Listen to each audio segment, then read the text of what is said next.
আসসালামু আলাইকুম রহমতুল্লাহ। 10 জানুয়ারি 24 নির্বাচনের পর যে সমীকরণ হচ্ছে তাতে সরকারের পরিকল্পনা ব্যর্থ হবে, দীর্ঘমেয়াদে সরকার সফল হতে পারবে না। দর্শক, বাংলাদেশে দ্বাদশ জাতীয় সংসদ নির্বাচন অনুষ্ঠিত হয়েছে। এখন নির্বাচনের পরবর্তী সমীকরণ নিয়ে আলাপ আলোচনা শুরু হয়েছে। একটা সরকার টিকে থাকতে পারবে কি পারবে না, যদি জনগণের ভোটে নির্বাচিত হতো, নৈতিক শক্তি থাকতো, তাহলে ডোমেস্টিক গ্রাউন্ডেই তার গতিপথ নির্ধারিত হতো। যেহেতু নির্বাচনের কোনো লেজিটিমেসি নেই, নৈতিকভাবে, আইনি এবং সাংবিধানিকভাবে আছে, এ কারণে ভূ রাজনৈতিক নানান হিসাব নিকাশের উপর ভিত্তি করেই সরকারের পরিকল্পনার সফলতা ব্যর্থতা নির্ধারণ করতে হবে। এখন ভূ রাজনৈতিক যে সমীকরণ হচ্ছে তাতে সরকার কিছু অবাস্তব সমীকরণের মুখোমুখি হচ্ছে, যাতে দীর্ঘমেয়াদে সরকার সফল হবে না, তাদের পরিকল্পনা এক পর্যায়ে ব্যর্থ হবে। এরকমই একটা কলাম নিয়ে আলোচনা করব। আমি যদি একটু সিম্পলিফাই করি আলোচনা যাওয়ার আগে, দেখেন, যুক্তরাষ্ট্র অবশ্যই এখন পর্যন্ত সুপার পাওয়ার, এবং যুক্তরাষ্ট্রের প্রতিদ্বন্দ্বী কেউ হয়ে উঠতে পারেনি।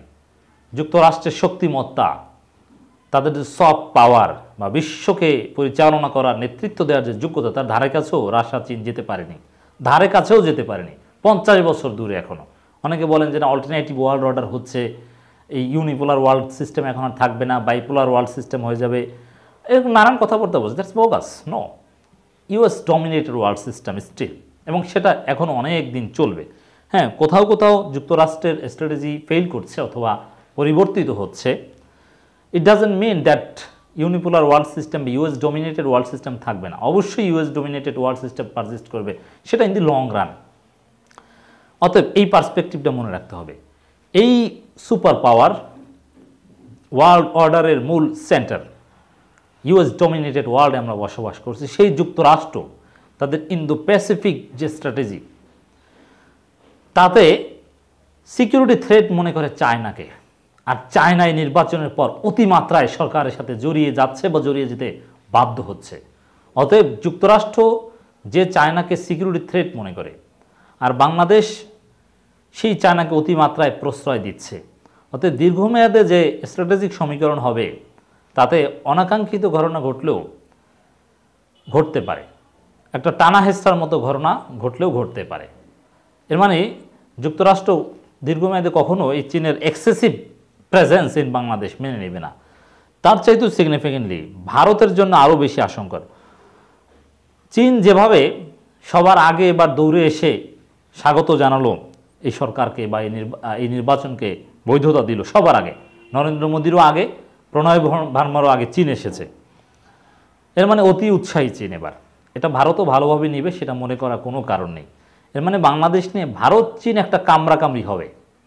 তো এই যে ভারত চীন একটা কামড়াকামড়ি, সহজ ভাষায় বললাম, এটা কোনো ফরেন পলিসির ভাষা না। তারপর এতেই দেখবেন যে সরকারের দীর্ঘমেয়াদী পরিকল্পনা ব্যর্থ হবে।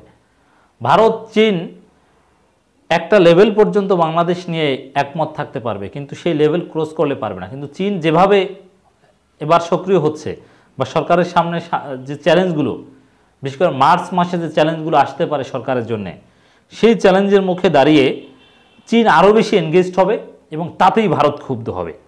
এর ফলেই সরকারের দীর্ঘমেয়াদী পরিকল্পনা ব্যর্থ হবে। এটা হচ্ছে ভূ রাজনৈতিক হিসাব, সহজ ভাষায় আপনাদেরকে বুঝালাম। একটা কলাম আমাদের সামনে এসেছে, ভারতকে ডিস্টার্ব করতে বাংলাদেশে ঢুকছে চীন, যুক্তরাষ্ট্রের জন্য সতর্ক সংকেত। দেখছেন, এর মানে চীন, ভারত, যুক্তরাষ্ট্র, এই 3 রাষ্ট্রের সমীকরণেই অনেক হিসাব নিকাশ পাল্টে যাবে, অনেক কিছুই পরিবর্তন হয়ে যাবে। সরকার যেভাবে চায় দীর্ঘমেয়াদে সেটা হবে না। তো ভারতকে ডিস্টার্ব করতে বাংলাদেশের চীন ঢুকবে, আর ভারতকে সেটা বসে বসে আঙ্গুল চুষবে? কখনোই নয়। আর ভারতেও বাংলাদেশের বিষয়ে রেড লাইন টানার নানান আলাপ উঠছে। এক পর্যায়ে ভারত বাধ্য হতে পারে। আর সামনে নির্বাচনে কি হয়, নরেন্দ্র মোদী কতদিন টিকতে পারে, কি নানান বিষয় আছে। রেজিম চেঞ্জ হলেও হতে পারে, রেজিম চেঞ্জ না হলেও এরকম অ্যাবসলিউট ম্যান্ডেট না থাকতে পারে। তার ফলে ভারত অনেক কিছুই, আরও ভারত প্রত্যেক প্রতিবেশীর কাছ থেকে মার খাচ্ছে। মালদ্বীপে তাদের প্রজেক্ট ফেল করেছে, এমনকি নেপাল, ভুটানেও প্রজেক্ট কাজ করছে না, পাকিস্তানেও কাজ করছে না, মিয়ানমারও অনেকটা কাজ করছে না। আবার চীনের কাছ থেকে তো মাঝে মাঝে ধাক্কা খাচ্ছেই। তো এই মোটের উপরে ভারতের এই একরোখা নীতি, আওয়ামী যে কোনো অপকর্মকে সমর্থন করে হলেও ভারত তাদের হাইয়েস্ট গেইন বাংলাদেশ থেকে অর্জন করবে, ইন্টারেস্ট অর্জন করবে, এটা দীর্ঘমেয়াদে না হওয়ার সম্ভাবনা নেই। ভারত রিট্রিট করতে পারে, পিছু করতে পারে, এক পর্যায়ে সম্ভাবনা রয়েছে। অতএব ভারত, চীন, যুক্তরাষ্ট্র আলাদা আলাদা স্বার্থ নিয়ে বাংলাদেশ নিয়ে খেলবে, এই জিনিসটা অসম্ভব। এই তিন উপাদান একসাথে থাকতে পারে না, মিলতে পারে না। কিন্তু সরকারকে যদি টিকে থাকতে হয়, এই তিন উপাদানকে একসাথে মিলিয়ে থাকতে হবে। যে তিন উপাদানকে মিলিয়ে থাকাটা অসম্ভব, এটাই হচ্ছে অবাস্তব সমীকরণ। এটাই বলার চেষ্টা করেছি এই কলামে। দীর্ঘ আলোচনা। কলামটা মূলত অনলাইন ওয়ান ইন্ডিয়া থেকে পাবলিশ করেছে, সেখান থেকে মানব জমিন অনুবাদ করেছে। মানব জমিনের একটা স্পেশালিটি এটা, তারা বাংলাদেশ রিলেটেড আন্তর্জাতিকভাবে সমাদৃত সবগুলো জার্নাল বা গণমাধ্যমের যে কোনো আর্টিকেল যেটা পাবলিশ হওয়ার পরেই তারা অনুবাদ করে প্রকাশ করে। এটা মানব জমিন ছাড়া এত সুন্দরভাবে অন্য কেউ করে না। এবং আমি দেখেছি মিলিয়ে তাদের অনুবাদ স্মার্ট।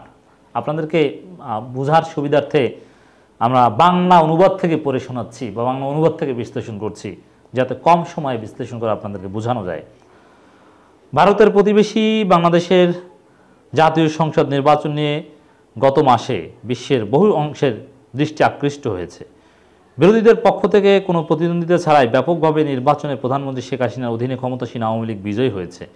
এ দৃষ্টি আকৃষ্ট হয়েছে শুধু সে কারণে নয়, এটা হয়েছে যে অঞ্চলে ভৌগোলিক অবস্থান ও ভূ রাজনৈতিক কারণে। এজন্য বহুবার সংবাদ শিরোনাম হয়েছে বাংলাদেশ। প্রকৃতপক্ষে বাংলাদেশ শুধু ভারতের ঘনিষ্ঠ প্রতিবেশীই নয়, একই সঙ্গে সাম্প্রতিক সময়ে তারা চীনেরও ঘনিষ্ঠ অন্যতম অংশীদার। সাম্প্রতিক বাংলাদেশি বিরোধী দল অভিযোগ করেছে বাংলাদেশে কোনো গণতান্ত্রিক মূল্য অবশিষ্ট নেই যার অধীনে নির্বাচন হতে পারে, এজন্য তারা নির্বাচন বর্জন করেছে। অন্যদিকে বাংলাদেশে গণতান্ত্রিক স্বাধীনতা নিয়ে উদ্বেগ প্রকাশ করে যুক্তরাষ্ট্র ও ইউরোপীয় ইউনিয়নের কিছু দেশ, এবং তারা তো নির্বাচনকে বৈধতা দেয়নি। ইউরোপীয় ইউনিয়ন সামনে বিবৃতি দিবে। যদিও বাংলাদেশের অভ্যন্তরীণ বিষয়ে ভারত কোনো মন্তব্য করা থেকে বিরত থেকেছে, কিন্তু বাংলাদেশের নির্বাচন কিভাবে হচ্ছে তা নিয়ে শেখ হাসিনাকে সমর্থন করেছে চীন ও রাশিয়া, স্পষ্ট সমর্থন। প্রকৃতপক্ষে পরোক্ষ যুক্তরাষ্ট্র বলছে বাংলাদেশের অভ্যন্তরীণ বিষয়ে যুক্তরাষ্ট্রকে নাক না গলাতে বলছে রাশিয়া, আপনারা জানেন।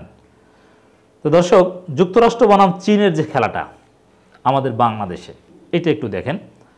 এটা বিস্ময়কর কোনো ঘটনা নয় যে বিশ্বের দুই শক্তিধর দেশ বাংলাদেশ ইস্যুতে জড়িয়ে একে অন্যকে হুমকি দিচ্ছে।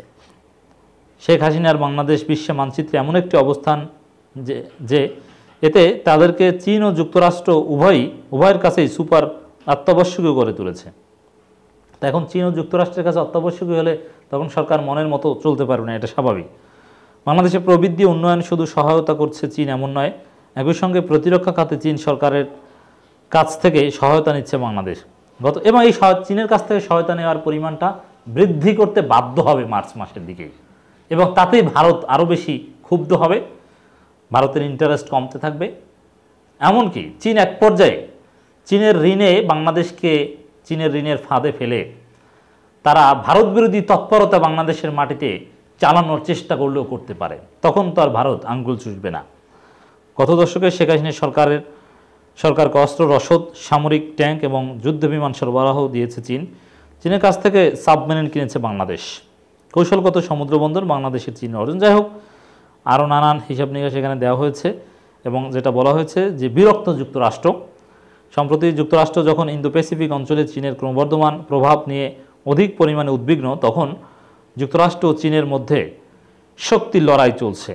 সেটা হলো ফিলিপাইন, মালয়েশিয়া, ভিয়েতনাম, থাইল্যান্ড এবং বাংলাদেশের মতো দেশগুলোকে সমর্থন দিয়ে কে তাদের ঘনিষ্ঠ হতে পারে। এটা আসলে দক্ষিণ চীন সাগর, আন্দামান সাগর ও ভারত মহাসাগরের কিছু এলাকাকে নিয়ন্ত্রণ করার শক্তির লড়াই। অতএব এই লড়াই এত মসৃণভাবে চলবে না। চীন যুক্তরাষ্ট্রের লড়াই এত মসৃণভাবে চলে না, বিশৃঙ্খলা হয়, অনেক সময় কেওয়াস সৃষ্টি হয়। Chaos it's a term of strategic studies and international politics, foreign policy as well. তো সেরকম একটা কেওটিক সিচুয়েশনের ইঙ্গিত ভূ রাজনৈতিক বাস্তবতার নিরিখে আমরা দেখতে পাচ্ছি। বাংলাদেশ চেষ্টা করছে ভারসাম্য রক্ষা করা। দেখেন, যুক্তরাষ্ট্র একবারে স্পষ্টতই তাদের স্ট্র্যাটেজি অনুযায়ী চীনকে সিকিউরিটি থ্রেট মনে করে, যেটা বাংলাদেশ স্পষ্টতই মনে করে না। এবং আপনারা কোয়াডের কথা জানেন, আকসার কথা জানেন, সেটা নিয়ে অনেক ঘটনা আছে।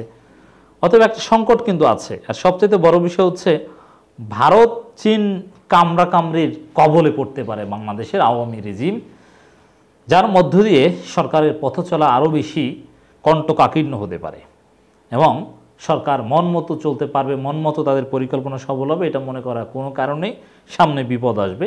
এটাই আমরা মনে করি জিওপলিটিক্যাল যে সমীকরণ নির্বাচন পরে তৈরি হচ্ছে, আরও বেশি এনগেজড হতে চাচ্ছে চীন বাংলাদেশে, তার উপর ভিত্তি করে ভারতকে ডিস্টার্ব করতে চাচ্ছে, কথাটা কিন্তু ভেরি ইম্পর্টেন্ট।